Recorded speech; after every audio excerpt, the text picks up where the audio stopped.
Assalamualaikum dan selamat sejahtera cikgu ucapkan kepada semua pelajar.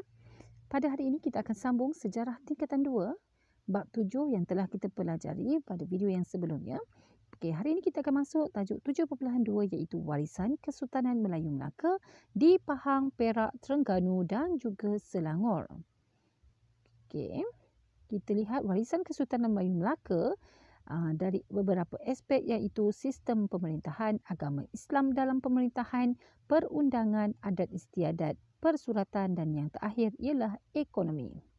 Kita lihat sistem pemerintahan dahulu.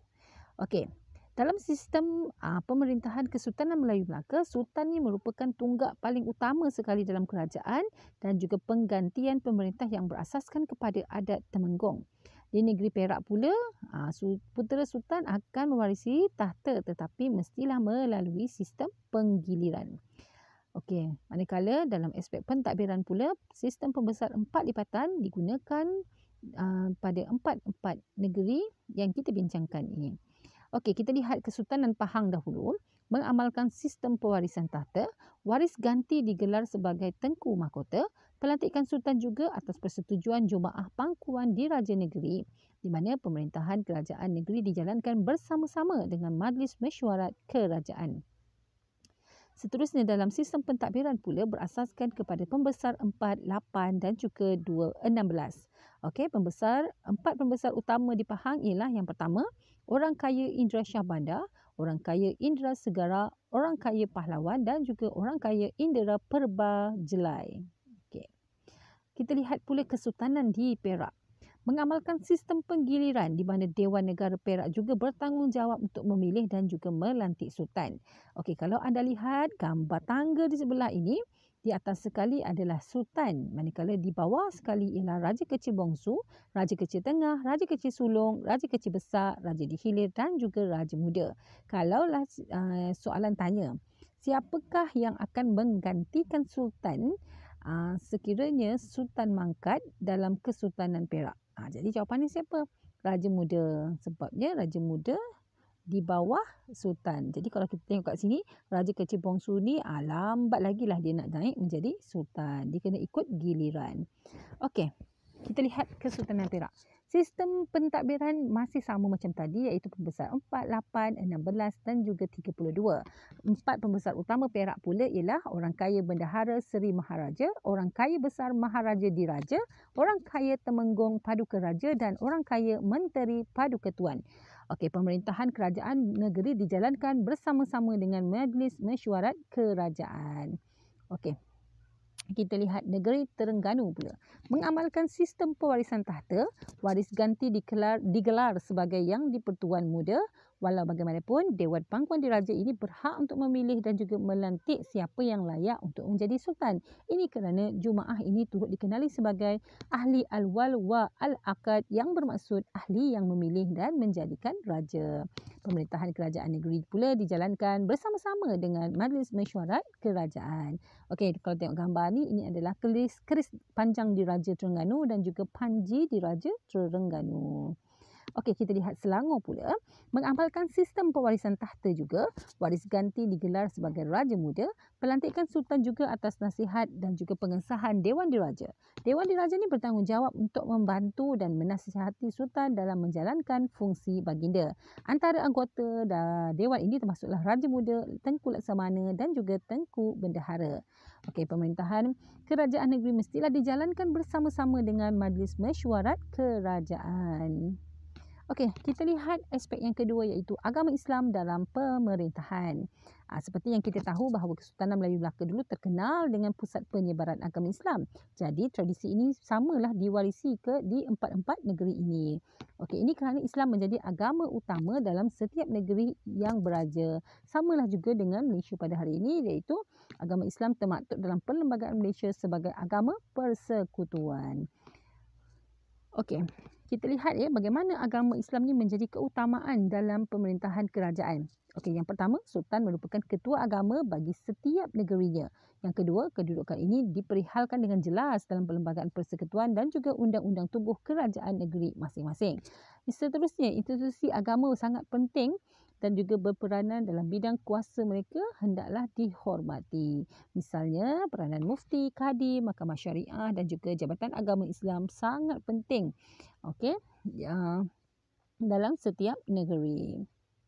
Okey, kita lihat keutamaan agama Islam dalam 4 negeri ini dalam perkara berikut. Yang pertama, institusi kesultanan ini mempunyai ikatan yang kuat ataupun yang rapat dengan institusi raja. Contohnya, tokoh-tokoh agama memainkan peranan yang penting dalam pentadbiran istana dan juga negeri. Contohnya, kalau dekat negeri Selangor, mufti merupakan anggota Dewan Diraja. Sultan pula bertanggungjawab untuk mendaulatkan syiar Islam. Misalnya, tauliah penceramah agama dikeluarkan oleh pejabat istana setelah ditandatangani oleh sultan. Mana-mana penceramah agama mestilah mendapatkan tauliah ataupun kebenaran daripada pejabat istana dahulu sebelum boleh menjalankan ceramah. Okey, seterusnya kita lihat dari aspek perundangan. Undang-undang digubal untuk mengawal kehidupan masyarakat, ya. Sama juga dekat di sekolah ke, di mana-mana tempat pun undang-undang ni sangat penting. Kalau tak ada undang-undang, kita akan susah untuk mengawal tingkah laku masyarakat. Okey. Hukum Kanun Melaka menjadi asas kepada kelahiran undang-undang bertulis di negeri-negeri Melayu yang lain. Contohnya Hukum Kanun Pahang dan juga Undang-Undang 99 Perak. Warisan Hukum Kanun Melaka ni terbukti sebabnya dalam ada fasa-fasal yang tertentu yang seperti peraturan dan juga larangan istana, kekeluargaan Islam, jenayah, hutang piutang dan juga hukum jual beli diselitkan dalam setiap undang-undang negeri. Okey. Kita lihat perkembangan politik dan juga sosio-ekonomi menyebabkan berlaku beberapa perubahan dalam aspek perundangan. Okey, sebagai contoh, keempat-empat negeri ini cuba ataupun boleh menggubal undang-undang yang ada dan disesuaikan dengan situasi semasa negeri tersebut. Okey. Oleh sebab itulah, sebagai warga negara ataupun sebuah masyarakat mestilah bertanggungjawab untuk patuh kepada undang-undang dan juga peraturan yang telah ditetapkan. Okey, kita lihat aspek adat dan juga istiadat. Apa maksud adat istiadat ni? Okey, adat istiadat maksudnya ialah aturan dan juga perbuatan yang telah lazim kita gunakan sejak sekian lama. Istiadat turut melibatkan upacara yang tertentu. Okey, adat istiadat ni merupakan identiti ataupun keunikan warisan Kesultanan Melayu. Kalau maksud tadi kita kata tajuk kita ialah warisan, inilah warisan yang dahulunya digunakan sehingga sekarang masih lagi digunakan. Okey, apa adat istiadat yang masih kekal sehingga hari ini? Yang pertama, adat keputeraan, adat perkahwinan, istiadat pertabalan, istiadat pengurniaan darjah kebesaran dan juga istiadat pemakaman. Okey, seterusnya kita lihat contoh dulu adat keputeraan. Okey, misalnya, ya, ada melenggang perut. Dijalankan ketika kandungan berusia kandungan bayi yang belum dilahirkan tadi pada usia 7 bulan, bertujuan untuk membetulkan kedudukan bayi yang berada dalam perut ibu bagi memudahkan proses kelahiran. Saya tak pastilah, ada juga rasanya yang berlaku pada hari ini, dia punya adat melenggang perut ni. Okey, seterusnya, bayi diperdengarkan azan sebaik sahaja dilahirkan. Bercukur, iaitu putera ataupun puteri yang berusia selepas berusia 7 hari. Ada juga yang dinamakan berendoi, iaitu meletakkan bayi di dalam buaian dan juga diperdengarkan alunan marhaban. Saya rasa sekarang ni pun masih lagi rakyat biasa pun guna istilah berendoi ni, kan. Okey. Ini pula adalah adat istiadat perkahwinan. Okey, adat perkahwinan ni ada banyak, dimulakan dengan merisik, meminang, bertunang. Seterusnya, berinai besar malam sebelum majlis perkahwinan. Okey, khatam Al-Quran, pernikahan, bersanding dan juga bertepung tawa, santap beradab. Kalau anda lihat di sini, kalau masyarakat biasa, semuanya masih lagi dijalankan kecuali ada satu, iaitu kalau saya perasan bertepung tawar ni sebenarnya dah kurang orang amalkan. Mungkin disebabkan oleh orang kata faktor agama lah yang tidak menggalakkan. Okey, seterusnya ada satu lagi, bersiram di atas panca persada. Okey, ini adalah adat istiadat yang terakhir, iaitu pemakaman. Pemakaman ni ialah sekiranya seseorang sultan itu mangkat, terdapat tempoh berkabung dijalankan bergantung kepada pihak istana lah. Kalau dia nak berkabung lamalah. Tempoh berkabung ni sebenarnya mengambil masa lah, menunjukkan tanda kesedihan rakyat jelata dan juga ahli keluarga terhadap pemergian sultan tersebut. Okey, pihak istana telah memberikan sedekah kepada rakyat dalam tempoh perkabungan. Usungan disediakan untuk mengangkat jenazah di tempat permakaman dikenali sebagai Seraja Diraja. Yang warna kuning ni lah dikenali sebagai Seraja Diraja. Okey, setelah jenazah dimakamkan, nobat tidak akan dimainkan untuk tempoh tertentu. Okey, ini bagi menghormatilah jenazah yang orang kata sultan yang baru mangkat tadi. Okey. Seterusnya kita lihat persuratan. Okey, tradisi persuratan ni masih diteruskan di negeri-negeri Melayu tadi.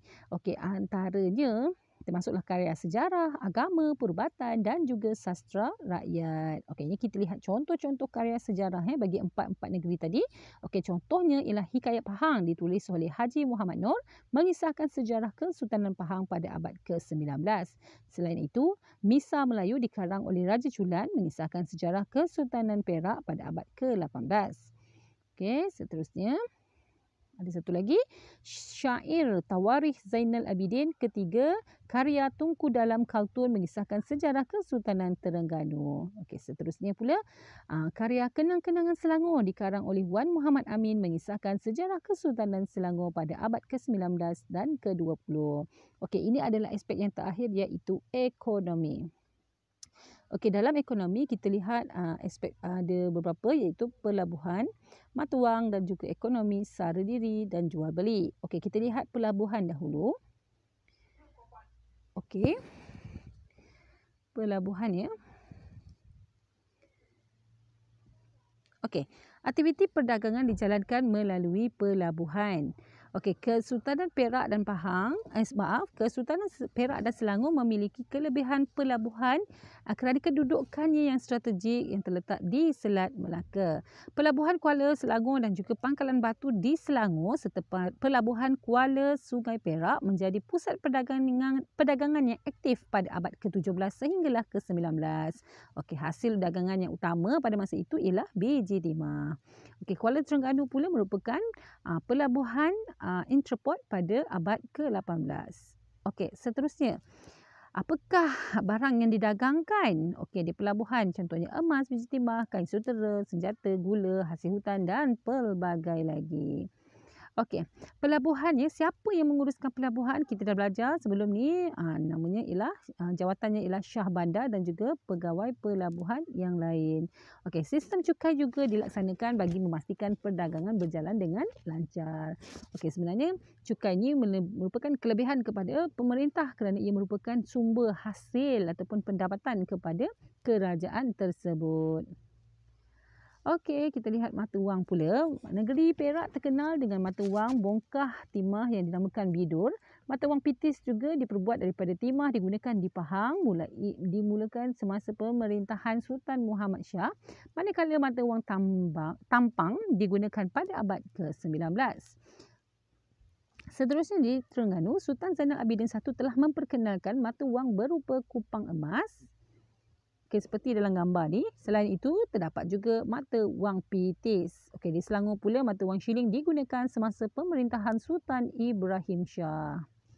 Okey, ekonomi sara diri dan juga jual beli. Okey, kalau sebut sara diri, okey, saya nak awak semua faham ya. Tengok pada namanya, ekonomi sara diri. Sara diri maksudnya ialah ekonomi yang dijalankan untuk kegunaan ataupun untuk menyara diri sendiri dan juga keluarga. Sekiranya ada lebihan, barulah dijual. Okey, contoh aktiviti ekonomi sara diri ialah pertanian, peternakan, pelombongan, mengutip hasil cukai dan juga hasil hutan dan juga perikanan.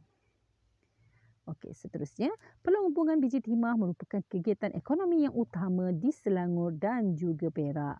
Masyarakat Selangor pula mengusahakan tanaman padi dan juga tanaman sampingan yang lain seperti buah-buahan dan sayur-sayuran. Okey, di Perak pula merupakan antara pengusaha utama hasil hutan. Kalau kita dah belajar sebelum ni hasil hutan contohnya rotan, kemudian sumbu badak, kayu kayan dan juga akar-akar kayu lah. Okey. Pada abad ke-18, negeri Terengganu pula merupakan mula mengusahakan tanaman lada hitam dan juga perlombongan emas. Okey, sekian sahaja. Tamatlah tajuk bab 7 dan seterusnya kita akan masuk bab 8 pada video yang akan datang. Sekian sahaja kelas kita pada hari ini dan kita akan jumpa lagi. Bye. Assalamualaikum.